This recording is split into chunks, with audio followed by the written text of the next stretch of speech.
নমস্কার, আমি ডক্টর বোধিসত্ত্ব খান চলে এসেছি সহজ শেয়ার বাজারের আরেকটি নতুন এপিসোড নিয়ে।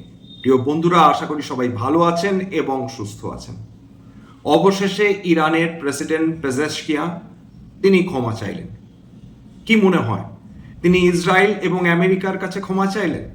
আগে না, তিনি ক্ষমা চাইলেন মধ্যপ্রাচ্যে তাদের যে প্রতিবেশী দেশগুলো রয়েছে, অর্থাৎ 8টি দেশ বিশেষ করে, তার মধ্যে Saudi Arab, Oman, Qatar, Bahrain, Iraq, United Arab Emirates প্রভৃতি দেশগুলোর কাছে ক্ষমা চাইলেন। বললেন যে আমরা আপনাদেরকে আঘাত করেছি, কিন্তু কথা দিচ্ছি ফার্দার আর আপনাদের ওপর কোনো রকম ড্রোন বা মিসাইল দিয়ে আক্রমণ করব না।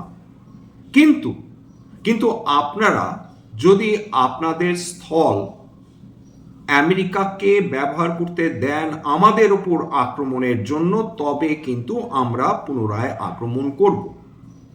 অর্থাৎ একটা দারুণ অ্যাসুরেন্স তৈরি হলো মধ্যপ্রাচ্য দেশগুলো, তারা হয়তো বা হাঁপ ছেড়ে বাঁচলো যে ইরান এই মুহূর্তে হয়তো বা তাদের আক্রমণ করবে না, যেটা আমার মনে হচ্ছে একটি পজিটিভ ডেভেলপমেন্ট। এইবার সমস্যা যেটা দাঁড়াচ্ছে যে ইরান এতদিন ধরে তারা যে স্ট্র্যাটেজিগুলো নিয়েছিল তার মধ্যে অন্যতম ছিল স্ট্রেট অফ হরমুজ সেটাকে বন্ধ করা, যাতে তেলের দাম বৃদ্ধি পায়, বিশ্বের বিভিন্ন অর্থনীতির ওপর চাপ বৃদ্ধি হয় এবং বিশ্বের বিভিন্ন দেশ যাতে ইরানের কথাটা কনসিডার করে। এমনিতে ইউনাইটেড নেশনস এই মুহূর্তে একটা ডিফাঙ্কড বডি হয়ে রয়েছে। তার কারণ বিশ্বের সবচেয়ে শক্তিশালী দেশগুলো যদি ইউনাইটেড নেশনসের কোনো ধরনের কথা না শুনে, সেক্ষেত্রে ইউনাইটেড নেশনসে থাকা বা না থাকাটা কোনো বিশেষ অর্থ বহন করে না কোনো দেশের ক্ষেত্রে। অন্যদিকে এই প্রশ্নটা বিশেষজ্ঞরা করতে শুরু করেছেন, তাহলে ইরান যদি বিভিন্ন মধ্যপ্রাচ্য দেশগুলোর উপর আক্রমণ না করে, সেক্ষেত্রে কি স্ট্রেট অফ হরমুজ খুলে দেওয়া সম্ভবপর হবে বা তারা কি খুলে দেবে?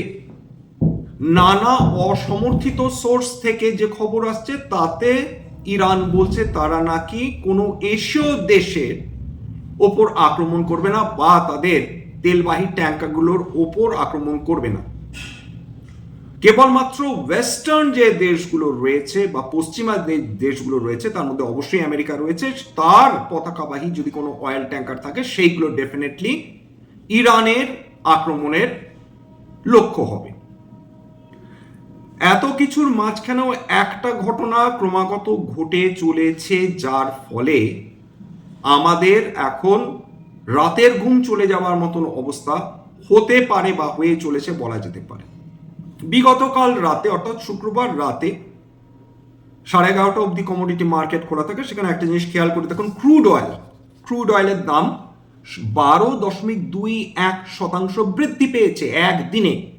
ক্রুড অয়েলের দাম $90.9 প্রতি ব্যারেল ট্রেড করছিল। ব্রেন্ট ক্রুড আরেকটু উৎকৃষ্ট তেল, সেটা কালকে 8.5% বেশি বৃদ্ধি পেয়েছে, লাস্ট ট্রেড করছিল $92.69 প্রতি ব্যারেল। প্রাকৃতিক গ্যাস বৃদ্ধি পেয়েছে 6%-এর উপর। সোনা প্রায় 1.5%, 1.47%, রূপো 2.5%-এর উপর বৃদ্ধি, কয়লা প্রায় 2.25% বৃদ্ধি এবং স্টিল তবে সেটা 1% উপর বৃদ্ধি পেয়েছে। মাত্র 17 দিন আগে, মাত্র প্রায় আধ মাস বলা চলে, 17ই ফেব্রুয়ারি প্রতি ব্যারেল ক্রুড অয়েলের দাম ছিল $62.09 প্রতি ব্যারেল এবং 6ই মার্চ লাস্ট ট্রেডিং করা অবধি সেটা পৌঁছে গেছিল $90.9, অর্থাৎ লিটারালি $91 প্রতি ব্যারেল। অর্থাৎ এই 17 দিনে কাঁচা অপরিশোধিত জ্বালানি তেলের দাম বেড়েছে 46.2%, 46.2%। এরপরেও কোনো অর্থনীতি তারা চোখ বুজে থাকতে পারবে? এরপরেও বুকে হাত দিয়ে বলা সম্ভব যে কোনো অর্থনীতি ধাক্কা খাবে না? উত্তর হচ্ছে অসম্ভব। সমস্ত অর্থনীতি মারাত্মকভাবে ধাক্কা খেতে পারে যদি এটা কন্টিনিউ করে, তো যদি স্ট্রেট অফ হরমুজ বন্ধ থাকে, তো যদি ভারতবর্ষে তেলবাহী ট্যাঙ্কার মধ্যপ্রাচ্য থেকে তেল নিতে না পারে তো কেওটিক কন্ডিশন হতে চলেছে। গ্যাসের সাপ্লাই বন্ধ হলে কার ওপর আঘাত আসবে? খুব স্বাভাবিকভাবে বিভিন্ন পাওয়ার প্ল্যান্টসের ওপর, বিভিন্ন ফার্টিলাইজার কোম্পানিগুলোর ওপর আঘাত আসবে, বিভিন্ন স্পেশালিটি কেমিক্যালসগুলোর ওপর আঘাত আসবে। এছাড়া আঘাত আসবে আমাদের নিজেদের বাড়ির রান্নাঘরে, দারুণ আঘাত আসবে। প্রাকৃতিক গ্যাস অপ্রতুল হয়ে যাওয়া মানে সেটা রেশনিং হওয়ার সম্ভাবনাটাই অনেক বেশি। সেটা পেট্রোল ডিজেলের ক্ষেত্রেও এই একই কথা বলা চলে যে যদি রেশনিং হয় সেটাও কোনো অস্বাভাবিক ঘটনা কোনোভাবেই হবে না, কারণ এমতো অবস্থায় কেউ নির্বিচারে পেট্রোল বা ডিজেল খরচ করবে এরকম সম্ভাবনা ভীষণই কম, বা সরকার করতে দেবেন না এরকম একটা অবস্থায়। আমাদের তেলের প্রয়োজন রয়েছে, আমাদের লিকুইফাইড ন্যাচারাল গ্যাসের প্রয়োজন রয়েছে, আমাদের প্রাকৃতিক গ্যাসের প্রয়োজন রয়েছে। ভারতবর্ষে যেটা প্রাকৃতিকভাবে তৈরি হয় না সেটা আমাদের বিদেশ থেকে আমদানি করতে হয়। বিদেশ থেকে আমদানি অপ্রতুল হলে সমস্ত মানুষ যাতে সমানভাবে গ্যাস বা তেল পায় সেটা সরকারের লক্ষ্য থাকবে। এই মুহূর্তে সেটা লিটারালি ভীষণ ডিফিকাল্ট হয়ে যাচ্ছে।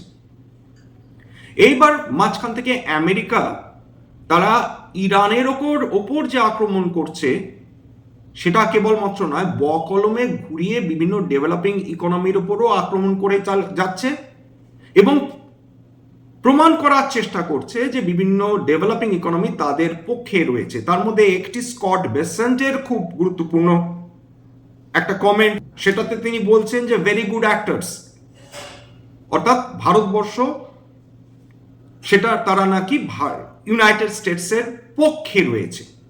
আরেকটা খুব সিগনিফিক্যান্ট কথা যে তারা রাশিয়ান তেলের ওপর 30 দিনের ছাড় দিয়ে তারা ভারতবর্ষকে কৃপা করছে, এরকমটি তারা ঠাড়ে ঠাড়ে বুঝিয়ে দেওয়ার চেষ্টা করছে, অ্যাজ এফ ভারতবর্ষ তাদের অনুমতির অপেক্ষায় বসেছিল। হ্যাঁ, রাশিয়ান তেল কেনা 50% কমেছে, কিন্তু 1.1 মিলিয়ন ব্যারেল প্রতিদিন রাশিয়ান তেল এখনো ভারতবর্ষ কিনে যাচ্ছে এবং ডেফিনেটলি সেটা বৃদ্ধি পাবে এই স্যাংশন ওঠার পর। ফরেন ইনস্টিটিউশনাল ইনভেস্টার্সদের কথা, মাত্র 4 দিন, 4টে ট্রেডিং ডে ছিল মার্চের 6 তারিখ অব্দি, মাত্র 4 দিনে ফরেন ইনস্টিটিউশনাল ইনভেস্টার্সরা 21,831 কোটি টাকার শেয়ার বিক্রি করে দিয়ে চলে গেছে। 21,831 কোটি টাকার মার্কেটকে পুনরায় পতন থেকে কে বাঁচিয়েছে? বিগত 2 বছর ধরে যারা বাঁচিয়ে চলেছে সেই ডোমেস্টিক ইনস্টিটিউশনাল ইনভেস্টার্সরা, তারা 32,786 কোটি টাকার শেয়ার কিনেছে মাত্র 4 দিনে। এবং শুক্রবার কালকে যে পতনটা হলো সেখানে তারা প্রায় 6,971 কোটি টাকার শেয়ার কিনেছে, অর্থাৎ পুনরায় পতন হতেই পারত, সেটা বিগত কালও হয়নি। এবার ইউনাইটেড স্টেটসের আরেকটা দ্বিচারিতার কথার বলার প্রয়োজন রয়েছে। সেটা কি? ইউনাইটেড স্টেটসের ডেপুটি সেক্রেটারি অফ স্টেট, খুব গুরুত্বপূর্ণ একটা পজিশন, ক্রিস্টোফার ল্যান্ডু, তার এত বড় অডাসিটি, এত বড় দুঃসাহস বা নির্লজ্জ বলতে পারেন, তিনি বলছেন যে আমেরিকার কারণে চায়নার উত্থান হয়েছে, চায়না আজকে একটি সুপার পাওয়ারে পর্যবসিত হয়েছে, সেটা আমেরিকার ভুল ছিল। আমেরিকা ভারতবর্ষের ক্ষেত্রে সেই ভুলটি করবে না। বকলমের বা সোজাসুজি ভাষায় ভারতবর্ষকে তারা উঠতে দেবে না। তারা ভারতবর্ষকে কি চোখে দেখে, অর্থাৎ আমেরিকান প্রশাসন ভারতবর্ষকে কি চোখে দেখে সেটা তার বক্তব্যের মধ্যে দিয়ে স্পষ্ট। তারা চায়নার বিরুদ্ধে ভারতবর্ষকে একটা প্রক্সি, একটা পার্টি হিসাবে দেখতে চায় এবং চায়নার সঙ্গে লড়াই চালিয়ে যেতে চায়। তারা চায়নার ক্ষেত্রে যে ভুল করেছে সেটা ভারতবর্ষের ক্ষেত্রে ভুল করবে না, অর্থাৎ ভারতবর্ষ অর্থনীতিকে উঠতে দেবে না। এটা অত্যন্ত একটি নোংরা মন্তব্য এবং কত সহজেই এই ভদ্রলোক তিনি সেই মন্তব্যটি করে চলে যাচ্ছেন। আমেরিকান মানসিকতা সম্বন্ধে কি আমাদের এখনো সন্দেহ থাকবে? এটা একটা বড় প্রশ্ন। আমেরিকা কি আমাদের কোনোদিন বন্ধু হবে? উত্তর হচ্ছে কোনোদিনই বন্ধু হবে না। কোন সুপার পাওয়ার তারা চায় না যে তাদের অংশীদারিত্ব দিতে হবে অন্য কাউকে, অন্য কোনো সুপার পাওয়ারের উত্থান তারা ডেফিনেটলি চাইবে না। চায়না এখন সুপার পাওয়ার হয়ে গেছে, আমেরিকার গায়ে জ্বালা ধরে রয়েছে, অন্যদিকে রাশিয়া রয়েছে, তার আরেকটি জ্বালা, এবং ভারতবর্ষ উঠলে তাদের বিশ্বজুড়ে যে আধিপত্য সেটা মারাত্মকভাবে খর্ব হবে, সেটি তারা হতে দিতে কোনোভাবেই চাইছে না। ক্যাপিটাল গুডস সেক্টর নিয়ে আমরা ডিফেন্স নিয়ে আলোচনা করেছি, আমরা ফার্মা বা আইটি নিয়ে আলোচনা করেছি, কিভাবে এগুলো ডিফেন্সিভ সেক্টর হিসাবে ভারতীয় বাজারে কাজ করে, বিশেষ করে এই যুদ্ধকালীন পরিস্থিতিতে বা ক্রুড অয়েলের দাম যখন বৃদ্ধি হয়ে থাকে। কিন্তু আরেকটি সেক্টর যেটা ডিফেন্স সেক্টরের থেকেও বৃহত্তর সেক্টর, সেটা হচ্ছে ক্যাপিটাল গুডস। বিগতকাল বিএসসি ক্যাপিটাল গুডস 1.3% বৃদ্ধি পেয়েছে। তার কারণ বিএসসি ক্যাপিটাল গুডসের মধ্যে আরো বড় বড় কয়েকটি সেক্টর রয়েছে। একটা রিনিউয়েবল এনার্জি, একটা শিপ বিল্ডিং এবং তার সঙ্গে ডিফেন্স, এই তিনটে মিলিয়ে আমরা ক্যাপিটাল গুডস সেক্টরকে কনসিডার করে থাকি। যেহেতু শিপ বিল্ডিং এ উত্থান চলছে বিগত কয়েকদিন ধরে, ডিফেন্স সেক্টরে কয়েকদিন ধরে উত্থান চলেছে, এবং রিনিউয়েবল এনার্জির বেশ কয়েকটা গুরুত্বপূর্ণ কোম্পানিতে বিগত কয়েকদিন ধরে উত্থান চলছে, তার ফলে আমরা ক্যাপিটাল গুডস সেক্টরে কিন্তু ভালো, বা এই ইন্ডেক্সটাতে কিন্তু আমরা ভালো উত্থান দেখেছি। এইবার ইরানের প্রেসিডেন্টের এই মন্তব্যের পর যে তিনি আর পুনরায় আঘাত করবেন না, কালকের আমাদের রিয়াকশন দেখতে হবে, মানে পরশুদিন সোমবার রিয়াকশন দেখতে হবে যে ভারতীয় বাজার এই মন্তব্যের পর কিরকম রিয়াক্ট করে, বা এশীয় মার্কেটগুলো কিভাবে রিয়াক্ট করে। এমনিতেই গিফট নিফটি কালকের প্রায় 274 পয়েন্ট ডাউন ছিল কালকে গিফট নিফটি, অর্থাৎ সোমবারের জন্য একটা সম্ভাব্য ইন্ডিকেশন ধরা হয়ে থাকে। কিন্তু এই শনি রবিবারে যদি জিওপলিটিক্যাল চেঞ্জেস আসে, স্বাভাবিকভাবে গিফট নিফটি সেই অনুযায়ী রিয়াক্ট করে। সোমবারেই আমরা জানতে পারবো যে তেল কি রকম রিয়াক্ট করছে। তেলের দাম যদি কিছুটা কমে, তাহলে সেটা সাময়িক স্বস্তি হলেও ধরে নিতে হবে আমাদের, 1 নম্বর। এবং তেলের দাম যদি বৃদ্ধি পায় বা অন্যান্য কমোডিটির দাম যদি বৃদ্ধি পায়, সেটা নতুন করে চিন্তা বৃদ্ধি করবে খুব স্বাভাবিকভাবে ভারতীয় শেয়ার বাজারের জন্য। ডিসক্লেমার, এটা কেবলমাত্র একটা এডুকেশনাল চ্যানেল, বাঙালি বিনিয়োগকারীদের ইনভেস্ট অ্যাওয়ারনেস বৃদ্ধির জন্য। এখানে কোনো ধরনের কোনো শেয়ারের buy sell recommendation, suggestion, advice এমনকি ইনফ্লুয়েন্স করার প্রচেষ্টা নেই। আমার কথা শুনে যদি কোনো অ্যাসেট বা কোনো শেয়ারে বাই সেল সিদ্ধান্ত নেন, ক্ষতির মুখোমুখি হতে পারেন। সুতরাং সবসময় একজন সেবি রেজিস্টার্ড ইনভেস্টমেন্ট অ্যাডভাইসারের পরামর্শ নেওয়ার চেষ্টা করবেন বা নিজের ডিউ ডিলিজেন্স করবেন, সেক্ষেত্রে আপনারা উপকৃত হলেও হতে পারেন। সবশেষে যেটা বলি, যদি এই ধরনের এপিসোড আপনাদের ভালো লাগে, প্লিজ একটা লাইক দেবেন, প্লিজ সাবস্ক্রাইব করবেন, এবং যদি সত্যিই মনে হয় আমার বাঙালি ভাই বোনদের জীবনে একটুখানি ভ্যালু অ্যাড করতে পেরেছি, প্লিজ নিজের গ্রুপে শেয়ার করে দেওয়ার চেষ্টা করবেন, যাতে বহু বাঙালি বিনিয়োগকারীর কাছে এই ধরনের এপিসোড পৌঁছে যায়। আজকের জন্য নমস্কার।